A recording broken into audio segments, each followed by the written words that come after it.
Just a heads up, I'm not going to cover every single thing in these patch notes. I'm going to highlight what I deem to be the most important. Let's start with the quality of life. Certain bosses will now be summoned a set amount of time after entering the boss arena, presumably to let you have a little bit of time to be prepared. Will's Phase 1 HP bar is going to update a little bit more frequently. The exit process, which is after you defeat Pink Bean and Cygnus, have both been simplified, meaning you have to go through less maps to leave those boss fights. Horntail had both the entry and the exit process simplified. Hard Ranmaru now only has 3 health bars down from 5. They also nerfed a few of his attacks, which, I mean, Ranmaru is not a very serious boss, but I guess it's nice. Keeps him in line with the other bosses. Golik's also got a few changes here, but I'm going to be honest, really got to see some of these in action to really understand what they're trying to do. The general idea here appears to just be making it a little bit more clear of where to go when you're trying to travel up Golik's body to the boss fight, as well as just making the process a little bit smoother. Storage fees from withdrawing items has been removed. Certain items can now stack up to 9,999, most notably power elixirs, all cures, and mystical cubes. My inventory can finally be a little bit less of a nightmare. Golden hammer and potential potential stamps, these can both be used on equipped items. You no longer have to equip an unequipped item to use them. I'm doing real good with English today. The new character UI is here, which brings a lot of new functionality, as well as consolidating a bunch of older ones. And with this also comes the ability to inspect other players' characters, which includes their stats,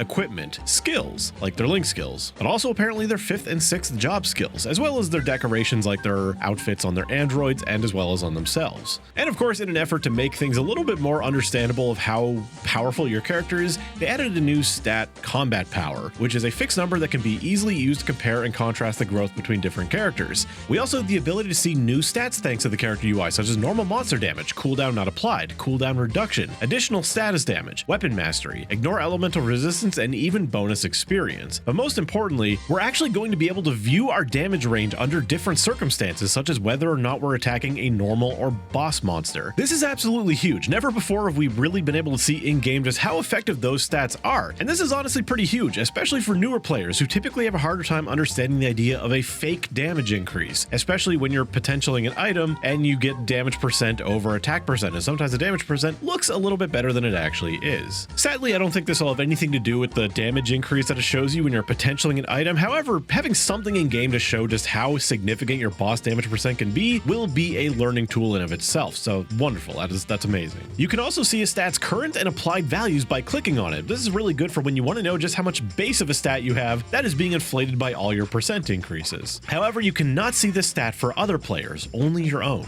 Summon duration will also show up in the character info UI. And for when there's just too many players around and you can't inspect the player of your choice, we now have 2 different chat commands to just inspect the player through that. And it cannot be used to target is offline or too far away. People are about to learn just how many accents and fake I's and L's there are out there. The Solar to Energy tracker is now going to show both your fragments and your Solar to Energy, and you will also be able to open it with a shortcut key. Good luck fitting yet another key on your keyboard. The 3 most recent players that you've shared a map with will now show in a list on the report player function. That way slippery players can't get away just by changing channels. If there aren't enough players in your party to start Ursus, the matchmaking function will now instantly start searching without requiring a vote to just fail for no reason. This is a really nice little quality of life. It's a shame that it appears that Ursus will be leaving us eventually. Some quick changes to guilds. The guild megaphone has been removed. Noblesse guild skills will no longer disappear even after logging out and logging back in again. However, the duration still counts down while you're logged out. Guild Culvert now has a retry feature. That way, if you mess up your rotation immediately, you don't have to waste a bunch of time waiting for decent skills or whatever other skills that have cooldowns to come back. This is an excellent change. A Scarecrow has also been added to the waiting room. That way, if you have something that requires you to attack to build up, you can do that beforehand. Flag race completion requirements have been changed from 3 to 1, and their point values have been changed.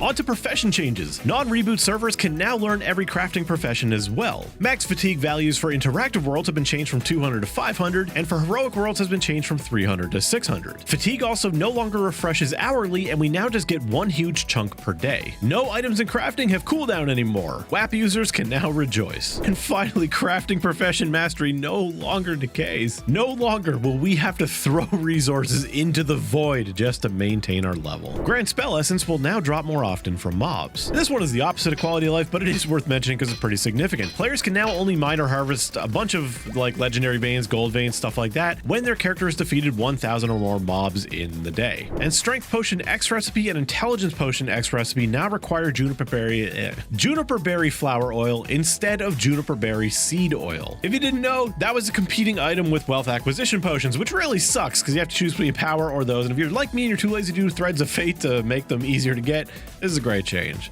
There's a handful of monster life changes here, but as this is eventually going to be replaced with Union Artifact and I play on Reboot, I will leave it up to you to read these yourself. My apologies to the non-Reboot players here. I just don't know the system at all, so you're capable of reading the patch notes and interpreting them yourself, which they will be linked below, by the way. Now on to a very quick overview of the events, which will not be a comprehensive guide on them. The Minar Picnic event, the meat and potatoes of this event, which goes from March 20th till April 30th. This is primarily a check-in event. After you kill 1,000 mobs in a day, you're able to check in, and you can do this 5 times a week, leaving you a little bit of wiggle room. And of course, it's once a day. And as usual, you can make up for lost days with Maple points if you so choose. After you've completed the main 20 check-ins, you can check in once a day for a 30-minute 3 times EXP coupon. As for the regular rewards, they are pretty substantial in some cases. I'm going to cover some of the notable ones. Day 1 is a Terra Character Burninator. Day 3 is 40 Extreme Growth Potions. Day 5 is a Growth Potions Selector coupon. Day 7 is 200 Event Ring Solid Cubes. Day 8 is 2 Symbol Selector coupons for 200 Arcane Symbols or 40 Sacred Symbols. Day 9 is an absolutely colossal 150 Black Flames. Day 10 is a Magnificent Growth Potion. Day 11 is 100 Nodes. Day 12 is an Event Ring coupon that comes with an Event Ring Unique Potential Scroll. Day 14 is another 40 Extreme Growth Potions. Day 15 is a Unique Potential Scroll. Day 16 is 10 Experience Node Stones. Day 17 is yet another Event Ring Selector, except this time it comes with a Legendary Potential Scroll. Day 18 is yet another 2 Symbol Selector coupons of the same size as the previous. Day 19 is 20 Bright Cubes and 20 Black Flames. And Day 20 is the Minar Picnic Box, which has a 17-star Enhancement Scroll and 1 Soul Erta. Next is the Halflinger Treasure Hunt, which also starts immediately right after the update until April 30th. After defeating 1,000 enemies in a day, you can send 3 Halflings into 3 locations of your choice. Each location gives its own reward, so you know what you're getting and you can target farm based on your own needs. And just like the picnic, it can be done once a day up to 5 times a week. When you pick a location to send a Halfling to, you pick a lunchbox, a yellow or a red, and this basically determines the kind of rewards you get. The red is a gamble with high risk, high reward. The yellow is a safe bet that always returns a set amount. For example, if you choose to go for Extreme Growth Potions, a yellow packed lunch will give you 3. A red packed lunch has a 55% chance of yielding 0, a 30% chance of yielding 5, or a 15% chance of yielding 10.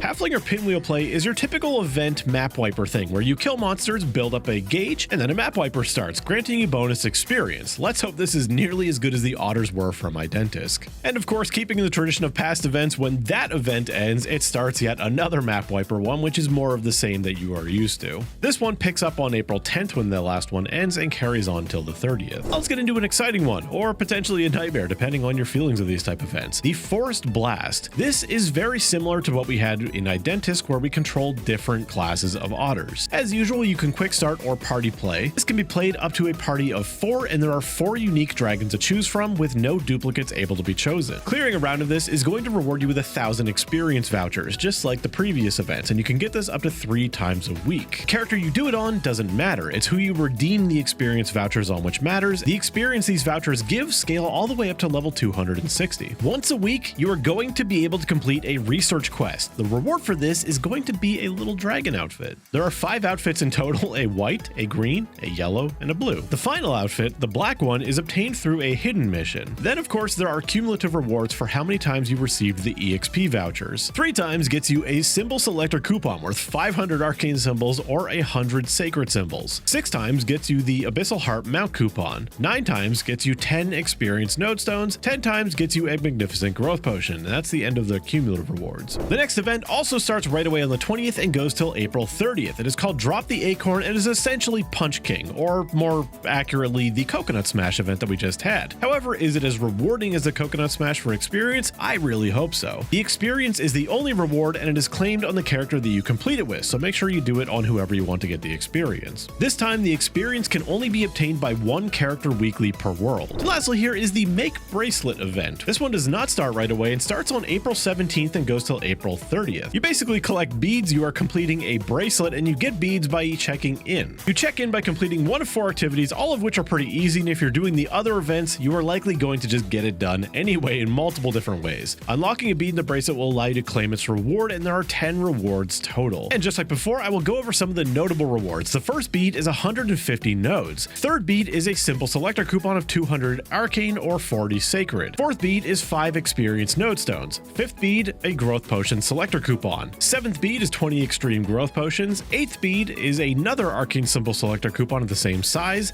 9th beat is 10 more experience nodes, and the 10th beat is a magnificent growth potion. Completing all 10 gives you the Soul Urta exchange coupon and the Minar picnic memory bracelet. What that is, I don't know. The last thing here in the events is tied to a prior event, which is the Red Leaf General Store. This is a very standard event store. We get the VIP buff back, which is a good little EXP buff or bossing buff if you need it. Notably, there are 3 times experience coupons here, 15-minute ones. There are, of course, some cosmetics to buy: an outfit, a damage skin, a chair, a mount, even a damage skin selection box. And of course, as always, there is the counterpart to that store, which is the currency that you get for defeating bosses. Nothing out of the ordinary in that shop. Usual stuff: flames, symbols, stuff like that. Remember to check the actual patch notes linked below yourself to find things like bug fixes if there's a bug you're interested in, because I'm not going to read all that stuff, and there are, of course, some things I skimmed over or just didn't deem important enough to talk about. Hope you enjoyed the summary of the patch notes. Thank you to you for watching. Thank you to my members and my Patreon supporters for supporting me as always, and I'll see you in the next one.